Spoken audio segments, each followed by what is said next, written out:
네, 뉴스토마토가 야심차게 준비한 코너 정치하는 언니들 전예현 더불어민주당 전 대변인 이지혜 더불어민주당 상근 부대변인 나와 계십니다. 안녕하세요. 안녕하세요. 네. 자, 이재명 대통령이 G7 정상회의 곧 열리는 15일부터 17일까지 열리죠. G7 정상회의에는 참석을 하고요. 지금 나토 정상회의에 참석하느냐 여부가 또 관심사입니다. 이게 또 좀 여러 가지 사안들이 있기 때문에 뭐 한쪽으로 이렇게 꼭 가야 된다, 가지 않아야 된다 이 의견 자체가 대통령실 내부에서도 좀 갈리는 것 같아요. 예, 여러 가지 전망이 나오고 있는데 일단 이재명 대통령 취임한 지 이제 열흘 정도 된 것 같은데 외교 사항이 너무 많고요. 설명을 조금 드리면 인수위 없이 출범한 정부입니다. 그렇다 보니 굉장히 하나하나 신중하지만 빠르게 결정해야 되는 상황이고요. G7은 별로 이견이 없었습니다. 대부분 참석하는 것에 오히려 굉장히 긍정적 의미를 뒀고, 근데 G7은 정치 경제 협의체거든요. 그러니까 우리 입장에서는 오히려 한국의 민주주의 회복을 알리고 국가 위상을 높이고 굉장히 좋은 어떤 다자간 외교 무대로서 기대가 된다라는 기조가 강한데, 이 나토는 군사 동맹입니다. 그리고 중국과 러시아의 관계에 있어서 나토에 참석하느냐 안 참석하느냐를 놓고 해석이 엇갈리기 때문에 그동안 여러 가지 전망이 나온 것 같은데요. 다만 보도를 보면 대통령실 내에서도 가는 쪽으로 좀 검토를 하고 있는 것 아니냐, 이런 지금 해석의 기류가 나오고 있는 것으로 보이는데, 제가 좀 조심스럽기는 합니다만 아마 만약에 안 참석했을 경우에 너무 해석이 많이 나올 수 있잖아요. 그래서 그런 여러 가지 측면을 좀 고려하고 있는 것이 아닌가 이렇게 추측을 합니다. 그러니까 북대서양 조약기구인데 일단 나토 회원국은 저희는 아닙니다. 네. 근데 한국이나 일본이나 호주, 뉴질랜드까지 IP4라고 해서 이 국가들을 계속해서 초청은 하고 있는 상황이고, 말씀하신 대로 중국, 러시아가 나토 참석에 대해서 좀 불편함을 가지고 있죠. 어떻게 보세요?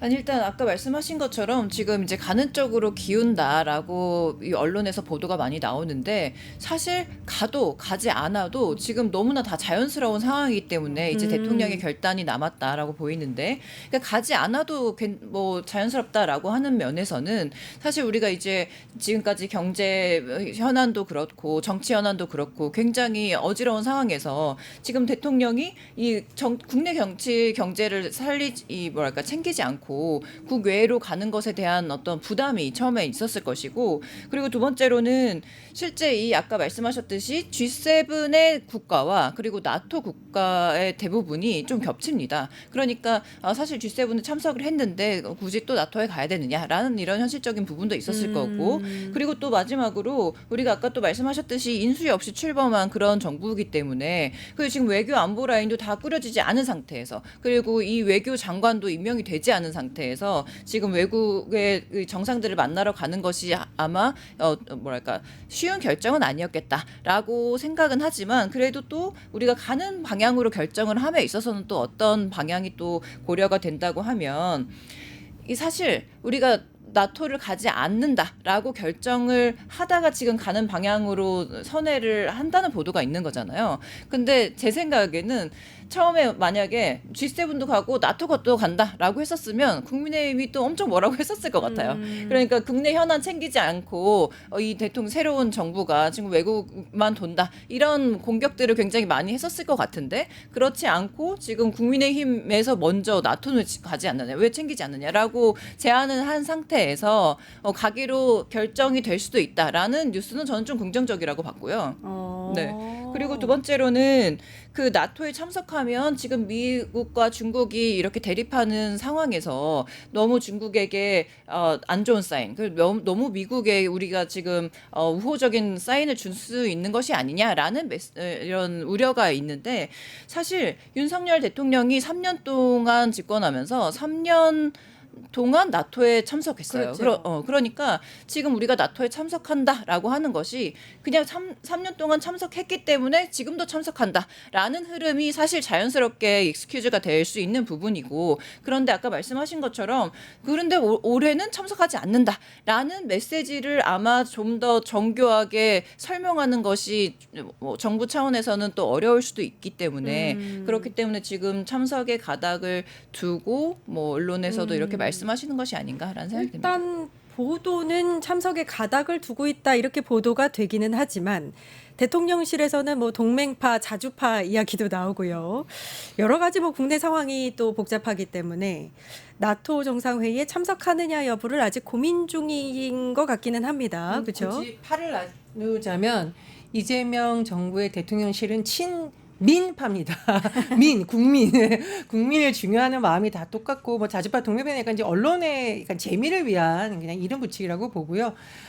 제가 보기에 이제 사실 나토의 중요성은 K 방산이라는 측면에서는 그렇죠. 사실 굉장히 주목을 받았던 부분입니다. 대선 과정에서도 K 방산을 둘러싼 토론회가 굉장히 우리 당과 전문가들 중심으로 많이 나왔었고 제가 이제 김병주 최고위원님하고 유튜브 방산할 때도 K 방산 얘기를 했었거든요. 그러니까 K 방산이 유럽에 있어서는 굉장히 주목하고 있고 굉장히 인정을 받고 있습니다. 그 이유는 우리나라가 이 참 특수한 상황에서 어쩔 수 없이 그렇게 된 부분도 있지만 굉장히 빠른 시일 내에 굉장히 좋은 방산 기술을 갖고 있고 제품의 완성도도 높다라는 평가를 가지고 있고요. 그렇다 보니 유럽 국가들과의 협력이 군사적, 정치적 의미뿐만 아니라 경제적인 측면에서 중요하다는 분석도 나오고 있거든요. 그래서 대통령실에서 보기에는 우리가 여러 가지 어려운 상황에서 이것이 K 어떤 경제 이니셔티브의 한 축이 될 수 있기 때문에 단순히 뭐 무슨 파가 아니라 경제적인 측면에서도 아마 고려를 하고 있지 않을까 저는 그렇게 해석을 합니다. 그러니까 유럽이 약간 재무장하는 그런 기류가 형성되고 있기 때문에 K방산 자체에 뭔가 우리 쪽에서 이익이 될 수 있다 이런 뭐 이야기가 나오고 있는 건데 어떻게 보세요? 너무 동의하고요. 너무 맞는 말씀이고 사실 이 부분에 있어서 제가 가장 강조하고 싶은 점이 두 가지가 있는데 이재명 대통령의 스타일 두 가지 있는데 첫 번째로는 지금 자꾸 친중 친미 뭐 이렇게 갈라치는 그런 이야기들을 많이 하는 와중에서 우리 이재명 대통령의 메시지는 정말 일관되게 명확하거든요. 나는 실용주의를 하겠다라고 하는 부분. 그래서 이 나토와 공식 명칭이 북대서양 조약기구입니다. 그러니까 경제 안보에 중요시하는 그 회원국들이 모여있기 때문에 우리가 세계 질서 속에서 이 경제 안보 이슈를 아주 중요하게 그래서 대한민국이 중요하게 역할을 하고 아까 말씀하신 K 방산이라던가 이런 부분들을 경제 효과도 같이 누릴 수 있다는 면에서 이재명 대통령은 분명하게 실용 외교를 하려고 하는 그런 의도를 가지고 접근을 할 것이다라는 것과 두 번째로는 아까 또 이제 자주파 또 독립파라고 하셨나요? 네, 자주파 네. 동맹파. 동맹파. 지금 이제 인물을 따지면 위성락파, 이종석파로 그렇죠. 나눠진다고 하는데 사실 또 이재명 대통령의 스타일상 어느 한 부분에 힘을 실어주거나 그 부분에 있어서만 목소리를 듣거나 그런 분이 아닙니다. 그러니까 이 그때 이슈에 있어서 지금 진짜 대한민국에 필요한 우리가 지금 추구해야 되는 실리가 어느 쪽에 지금 명확하게 있는 것인가라는 것을 가지고 판단해서 지금 이 사안을 헤쳐나가실 것이라고 생각해서 나토를 참석을 하는 것도 하지 않는 것도 어쨌든 그 명분하에 그 외교적인 필요에 의해서 지금 선택을 하는 것이 아닌가라는 생각이 들어요. 제가 네, 말씀을 말씀하시죠. 드려도 될까요? 네. 이재명 대통령 후보 시절에 나는 좌파도 아니고 우파도 아니고 양파다. 이 말에 사실은 여러 가지 측면 외교를 포함해서 다 들어가 있다고 생각을 하고요. 그리고 저희 들어오기 전에 이강윤 소장님하고 여론조사 짚어보셨죠. 네. 대통령에 대한 기대감이 일단은 굉장히 높습니다. 아마 민생 살리는 부분 이런 그렇죠. 부분에 많이 방점이 가 있는 것 같은데 제가 여론조사 전문가들한테 좀 취재를 해보면 어쨌든 민생 문제가 굉장히 중요하기 때문에 외교 현안을 놓고 마치 이렇게 나뉘는 것처럼 보이지 않게 잘 관리하는 것이 중요하다. 그래서 제가 보기에 대통령실에서 이렇게 하겠다 저렇게 하겠다 안 하고 굉장히 이렇게 여러 의견을 듣고 정치적 효과, 경제적 효과, 국민들이 바라보는 관점 그리고 이른바 동맹들이 보는 관점, 주변국들이 보는 관점, K방산 이런 걸 좀 두루 종합해서 하는 양파적 관점을 갖고 와. 있는 것 같다라고 해석을 합니다. 너무 어려울 것 같습니다. 네, 일단 참석을 하게 될지 안 하게 될지 정리가 안 되어 있는 상태이기 때문에 만약에 참석을 하게 된다면 국익 위주로 실용 외교를 펼칠 것이다 이렇게 보시는 것 같습니다. 혹시 우려를 보이고 있는 진영 쪽에서는 이재명 정부가 아직 이제 외교안보 라인이 갖춰져 있지 않기 때문에 준비가 좀 부족하지 않을까 이런 우려가 나올 수도 있어요. 어떻게 보세요? 그 우려만 있는 것은 아니고 그게 또 현실이기도 하죠. 왜냐하면 거기에서 그냥 사진만 찍고 오는 것이 아니라 우리 윤석열에서 볼 수 있듯이 뭐 노래 부르고 이런 거 하는 것이 아니라 진짜 거기에서 누구를 만나서 어떤 메시지를 하든 어떤 질의응답을 하든 그게 앞으로의 대한민국과 그 국가의 이제 미래로 나아가야 할 방향이 거기서 정해지는 거기 때문에 굉장히 조심스럽게 굉장히 많은 부분을 준비를 해서 가야 되는 게 너무너무 맞잖아요. 그런데 지금 이 대통령실이 인수위도 없이 뭐 컴퓨터 복합기도 없이 무덤 같은 곳에서 지금 시작이 된 것이 현실이고 그리고 요즘 또 보도에서 많이 나오는 것처럼 전임 어공들 80명이 지금 알박기를 하고 월급 루팡을 하고 있어서 우리가 진짜 일해야 되는 그 일터에서 일하지 못하고 방해하는 그런 일들도 지금 벌어지고 있지 않습니까? 그런데다가 국무위원들은 다 내란 수계가 임명한 내란 정권에서의 국무위원들이기 때문에 지금 외교 안보 라인도 마찬가지 사정일 겁니다. 그래서 안 그래도 지금 직원들이 경무에 시달리다가 또 실려 나가기도 하는 이 와중에 굉장히 많은 것들을 준비해야 되는데 예를 들어서 그 나토에 가면 32개국의 정상들만 만나서 거기에서 협의를 하는 것이 아니라 지난 3년간 윤석열 전 대통령은 거기에서 일본의 기시다 후미오 총리와 3년 동안 한일 회담도 했었어요. 그렇죠. 그러니까 그냥 그 행사에만 참석하는 것이 아니고 그 행사 참석하는 그 이면의 다른 행사들까지 다 조율하고 역할을 하는 것에 굉장히 큰 그런 시간적인 여유가 없고 그리고 지금 이것이 G7이 지금 15일부터 17일까지 갔다가 오는 거잖아요. 그리고 일주일 뒤에 나토에 그렇죠. 또 가는 거기 때문에 굉장히 많은 준비가 필요한 그런 상황에서 그럼에도 불구하고 우리 이재명 대통령이 준비된 대통령 아닙니까?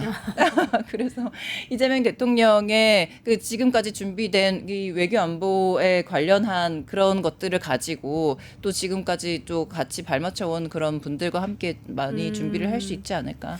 외교안보 라인을 이야기하니까 이 G7 정상 외교에서 외교 라인이 누가 참석하느냐, 그러니까 그 전 정부에서 임명했던 외교부 장관이 동행을 하느냐 마느냐 이런 얘기까지 나왔습니다. 근데 조태열 외교부 장관이 참석 안 하는 게 맞죠. 왜냐하면 윤석열 정부가 그냥 무너진 게 아니라 내란으로 무너진 정부이기 때문에 동행한다는 것 자체가 다른 나라에서 인정을 오히려 할 수가 없는 거기 때문에 당연히 참석 안 하는 게 저는 맞고요.